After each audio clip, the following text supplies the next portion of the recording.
नमस्कार दोस्तों, स्वागत है आपके अपने चैनल अलका क्लासेज में। मैं अलका में आज मैं आद्य ऐतिहासिक काल के सेकंड पार्ट लेकर के आई हूँ। वह है मिस्र की सभ्यता। मिस्र की सभ्यता का काल क्या माना गया है? 3000 ईसा पूर्व। देखते हैं मिस्र की सभ्यता। मिस्र की सभ्यता यह हमारे जो है कि मिस्र की सभ्यता यह जो है कि बहुत ही महत्वपूर्ण है। परीक्षा की दृष्टि से भी महत्वपूर्ण है और यहाँ पर कलात्मक दृष्टि से भी बहुत ही महत्वपूर्ण सभ्यता मानी गई है। मिस्र की सभ्यता के बारे में हम जानते हैं कि वहाँ पर जो है कि वहाँ की सभ्यता, वहाँ की कला जो है कि कला का नाम रख लेते हैं हम, तो वहाँ की कला जो है कि अंत्येष्टि कला थी, यानी मरणोपरांत कला थी। इसको क्या कहते हैं? अंत्येष्टि कला। अंत्येष्टि कला यह परीक्षा में कई तरीके से प्रश्न आपसे पूछा जा सकता है कि अंत्येष्टि कला कहाँ की कला थी? तो मिस्र की कला थी अंत्येष्टि कला। और इसी को क्या कहते हैं? मृतकों की कला। मृतकों की कला या अमरत्व की कला। अमरत्व की कला या मरणोपरांत कला। मरणोपरांत कला यह शब्द जो है यह सब मिस्र के लिए उपयुक्त होते हैं। ये जितनी भी कलाएं आपसे अलग अलग तरीके से पूछी जा रही हैं, यह मिस्र सभ्यता में पनपी हुई है। अब अंत्येष्टि मृतकों की कला, एक यहाँ मिस्र में पुस्तक है, मृतकों की पुस्तक। पुस्तक का नाम क्या है? मृतकों की पुस्तक। इसको अंग्रेजी में book of the dead, book of dead भी कहते हैं। इस पुस्तक को जो है कि पेपीरस वृक्ष की छाल पे लिखा गया है। वृक्ष की छाल पर यह लिखा गया है। और यहाँ पर जो है कि मिस्र में जो जितनी भी कलाएं हैं, ये सब कला जो है कि पिरामिडों में मिलती हैं। पिरामिडों में मिलती है। यह कलाएं कहाँ है आपकी है? पिरामिडों में। पिरामिडों की जो दीवार है उसी पर इस पुस्तक से संबंधित सारे चित्र मिले हैं। पिरामिडों की दीवार पर बनाए गए हैं। पिरामिडों की दीवार पर सारे चित्र बनाए गए हैं। और ये चित्र कहाँ से संबंधित है? मृतकों की पुस्तक। यह जो है पेपीरस वृक्ष की छाल पर इसको लिखा गया है, यहाँ से संबंधित पिरामिड। अब एक प्रश्न आता है कि आपका पिरामिड का देश किसे कहा जाता है? पिरामिडों का देश किसे कहा जाता है? तो पिरामिडों का देश आपका जो है कि मिस्र को कहा जाता है। क्या कहा जाता है? पिरामिडों का देश। पिरामिडों का देश। पिरामिड आता है तो विश्व में सबसे ऊंचा पिरामिड कौन सा है? तो खुफू। खुफू। यह पिरामिड कहाँ है? गीजा। यह प्रश्न आपसे ये भी पूछ सकता है कि विश्व का सबसे ऊंचा पिरामिड गीजा कहाँ है? तो मिस्र में है। इसकी ऊंचाई कितनी है? 147 मीटर ऊंचा है खुफू। 147। यहाँ पर 3 पिरामिड बहुत ही महत्वपूर्ण है। वैसे तो 80 पिरामिड मिले हैं, लेकिन 3 पिरामिड बहुत ही महत्वपूर्ण है। एक खफू, एक है खफरे, एक है मैनपुरे। मैनपुरे यहाँ ये मिला है। विश्व का सबसे प्राचीन पिरामिड जो है कि आपका जोसर का पिरामिड आता है। विश्व का सबसे प्राचीन पिरामिड पूछ दिया जाए मिस्र में तो जोसर। जोसर एक शासक था। जोसर शासक था। इसी के शासनकाल में इसी का पिरामिड जो बना है, जोसर का पिरामिड जो बना है, वह सबसे प्राचीन माना जाता है। सबसे प्राचीन माना जाता है। और सबसे ऊंचा पिरामिड, सबसे ऊंचा पिरामिड क्या है? सबसे ऊंचा पिरामिड आपका जो है कि खुफू है। खुफू या खुखू इसको कहते हैं, कई नाम से जानते हैं। देखिए जोसर का शासनकाल जो है कि स्थापत्य कला का इसमें विकास हुआ है। स्थापत्य कला का विकास हुआ है। स्थापत्य कला का विकास हुआ है जोसर के शासनकाल में।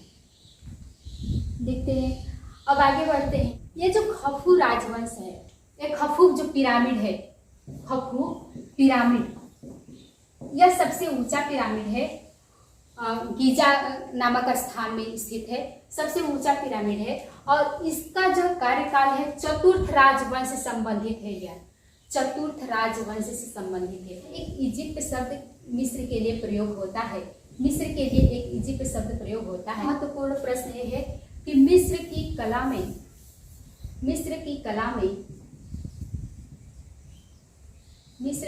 में पुरुष और नारी आकृति में कौन सा रंग भरा गया है? पुरुष और नारी आकृति में कौन सा रंग भरा गया है? तो यह रंग की बात आती है, रंग तो पुरुष में जो है कि लाल रंग भरा गया है, इन्हें श्याम दिखाने के लिए, सांवला दिखाने के लिए लाल रंग भरा गया है। नारी आकृति में पीला रंग भरा गया है, पीला रंग भरा गया है गौर वर्ण दिखाने के लिए। यह जो है पुरुष को लाल रंग और नारी को पीले रंग की आकृति में बनाया गया है मिस्र की कला में। कि मिस्र में धातु की मूर्तियां सर्वप्रथम किसकी मिली हैं?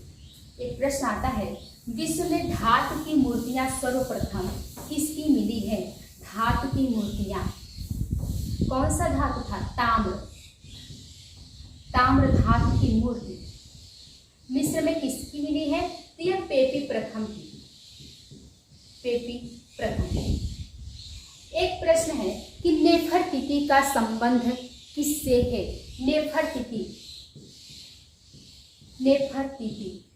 नेफरतिति का संबंध किससे है? तो यह मिस्र की महारानी थी, मिस्र की महारानी थी, मिस्र की महारानी थी। एक प्रश्न ये पूछा जाता है कि नेफरतिति का संबंध किस टेस्टामेंट से संबंधित है? तो यह न्यू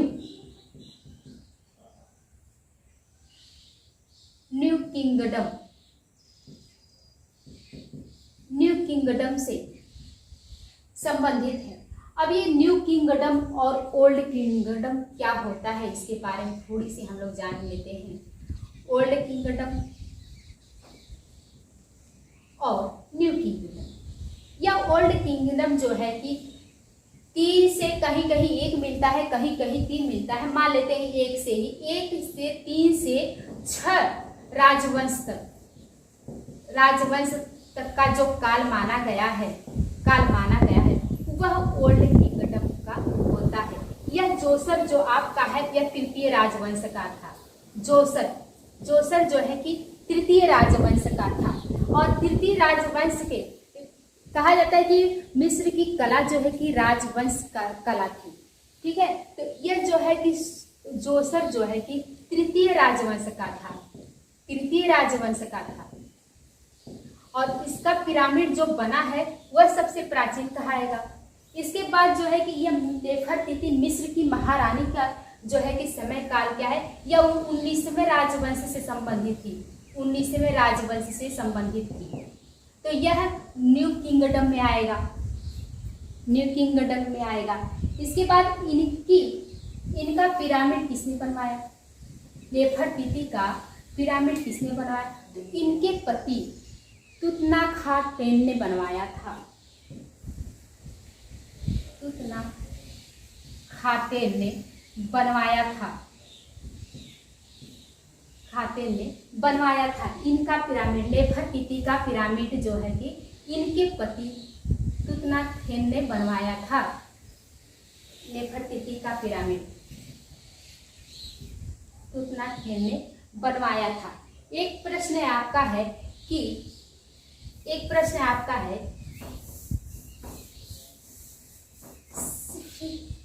स्फिंक्स किसे कहते हैं? स्फिंक्स क्या है? यह जो है कि एक वास्तु मूर्ति है। क्या है यह? वास्तु मूर्ति है। स्फिंक्स क्या है? यह वास्तु मूर्ति है। इसको जो है कि आधा शरीर इसमें जो है कि मानव का है, मुख, मानव मुख है इसका, और बाकी शरीर शेर का है। शरीर क्या है? शेर का है। एक शब्दावली आती है अमनून की कॉलोनी, अमनून की कॉलोनी, ममनून की कॉलोनी, की कॉलोनी। यह जो है कि थिब्ज नगर, थिब्ज नगर के बाहर, नोट कर लीजिएगा, बहुत ही महत्वपूर्ण है। थिब्ज नगर के बाहर अमनोन एक शासक थे, अमनोनतम यह शासक थे तृतीय राजवंश के मकबरे के निकट छत बिछत 2 प्रतिमाएं हैं। छत बिछत 2 प्रतिमाएं हैं। क्या? ये अमनून की कॉलोनी, कलोसी कहा जाएगा, सॉरी, कलोसी। अमनून की कलोसी क्या है कि यह थिब्ज नगर के बाहर अमनून तृतीय के मकबरे के सामने जो है कि 2 छत बिछत प्रतिमाएं हैं। यहाँ पर देखिए, यह जो है कि आपका स्फिंक्स जो है कि यह वास्तु मूर्ति है। इसका जो है कि मुख जो है मानव का है और शरीर जो है सिंह का है। यह जो है एकास्म पत्थर से बना हुआ है, एकास्म पत्थर। अब एकास्म पत्थर का अर्थ क्या होता है? एकास्म पत्थर का अर्थ क्या होता है? एकास्म पत्थर क्या होता है?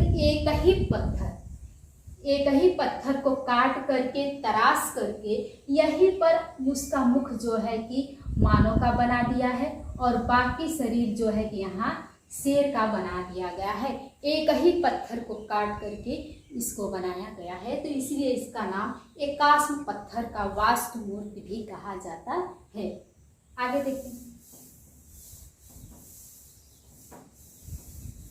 देखते हैं, मिस्र में देवी देवताओं की पूजा का भी प्रचलन रहा है। मिस्र में देवी देवताओं की पूजा का भी प्रचलन रहा है। यहाँ पर जितने भी देवी देवता हैं उनको चिन्हित करने के लिए उन देवी देवताओं से संबंधित चिन्ह बनाया गया है जो पशु पक्षियों द्वारा दर्शाया गया है, और वह चिन्ह उनके सिर पर बिठाया गया है। मूर्ति बना दी गई, मान लीजिए किसी की मूर्ति बना गई, या देवी है या देवता है, उनको चिन्हित करने के लिए उनसे संबंधित जो पक्षी हो या पशु है उनको सिर पर बिठाया गया है। देखते हैं कि मिस्र की कला में पशु पक्षियों को जो है कि देवी देवताओं को चिन्हित करने के लिए उनके सिर पर बिठा हुआ बनाया गया है। देखते हैं सूर्य के सिर पर क्या बिठाया गया है। सूर्य के सिर पर बहुत ही महत्वपूर्ण है, सूर्य के सिर पर फिनिक्स पक्षी बिठाया गया है। फिनिक्स पक्षी, सूर्य की मूर्ति बना दी गई और उनके सिर पर फिनिक्स पक्षी बिठा दिया गया। पता चलता है कि सूर्य देवता की मूर्ति। अगला देखिए, चंद्रमा के सिर पर, चंद्रमा की मूर्ति बनाई गई, उनके सिर पर क्या बिठाया गया? बाज पक्षी। क्या बिठाया गया? बाज पक्षी।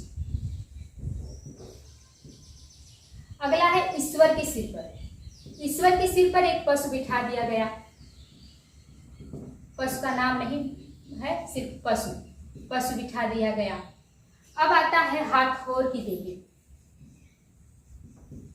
हाथोर की देवी, इनके सिर पर गाय का सिर लगा दिया गया।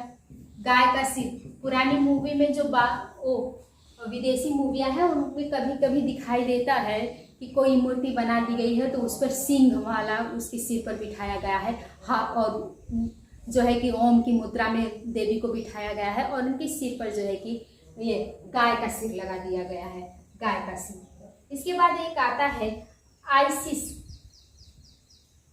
आइसिस देवी। इनके सिर पर क्या बिठाया गया है? इनके सिर पर कुर्सी है।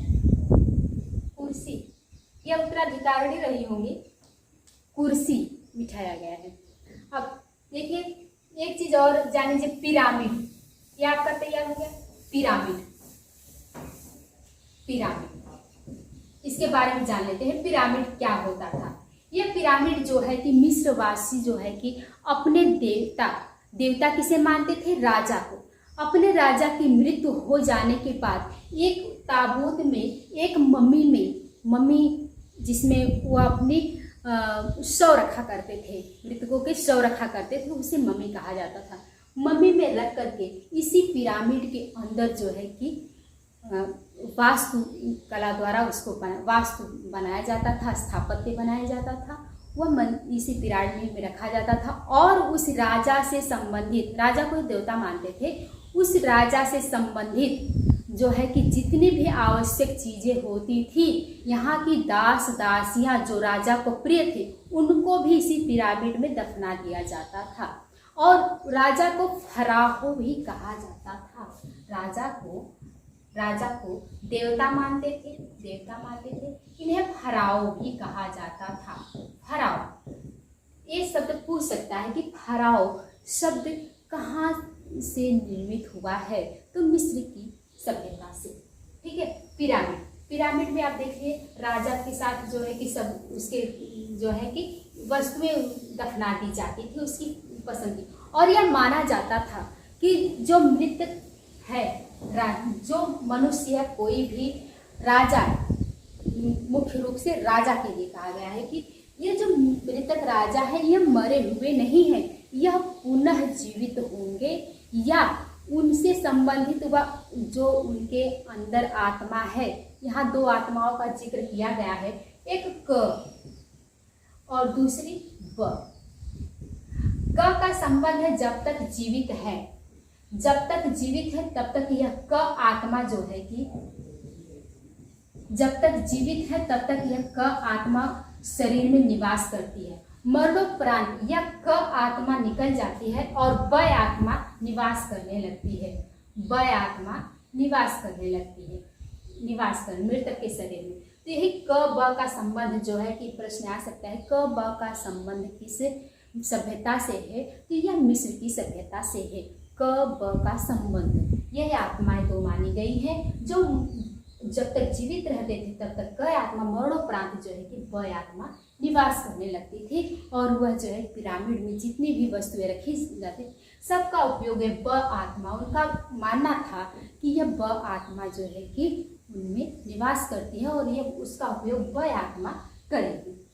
चलिए देखिए, सबसे महत्वपूर्ण एक बात और रह गई है आपको जाना कि सर्वप्रथम इस जो पिरामिड है, पिरामिड शब्द का प्रयोग, पिरामिड की खोज किसने की? और यह पिरामिड क्या होता है? मस्तबा। यह पिरामिड क्या होता है? मस्तबा।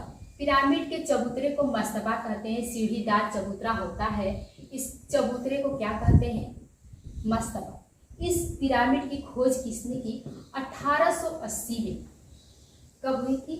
1880 में विलियम मैथ्यू फ्लाइडर्स,